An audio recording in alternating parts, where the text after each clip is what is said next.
ఓం శాంతి. శరన్నవరాత్రుల్లో భాగంగా ఈరోజు అవతారం శివశక్తి స్వరూపిణి శ్రీ మహాచండీదేవి. మహాచండీదేవిని ఆహ్వానిద్దాం. నలువైపులా అధర్మం రాజ్యం ఏలుతున్నప్పుడు దైవం అవతరించి ధర్మాన్ని రక్షించే లోక కళ్యాణ కార్యం తప్పకుండా చేస్తుంది.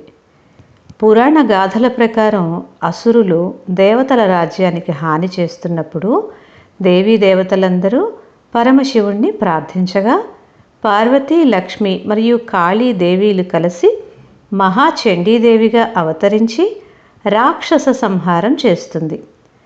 ఈ కలియుగంలో ధర్మానికి గ్లాని జరిగినప్పుడు పరమాత్మ శివుడు బ్రహ్మ, విష్ణు, శంకర మహాదేవుల ద్వారా యుగ పరివర్తన చేస్తారు.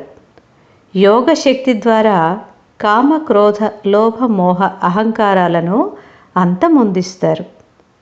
యోగాభ్యాసం. నేను శివ పరమాత్ముని స్మరణ ద్వారా యోగశక్తిని పొందిన శక్తి స్వరూపాన్ని.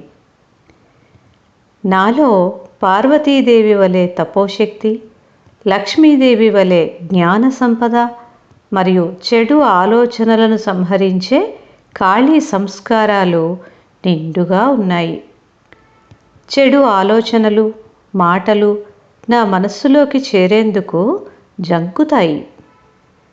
నేను మహాచండీ స్వరూపమై ఇతరులలో ఉండే దుష్ట గుణాలను సంహరించి వారిలో శాంతి, సంతోషం, ఆనందం ఉండేలా లోక కళ్యాణం చేస్తాను. శివపరమాత్ముని స్మృతి వలన నా కనుల నుండి వెలువడే పవిత్ర దృష్టి వాతావరణంలో నిరాశ, నిస్పృహల వైబ్రేషన్లను తొలగించి శాంతిమయ వైబ్రేషన్లను సృష్టిస్తున్నది.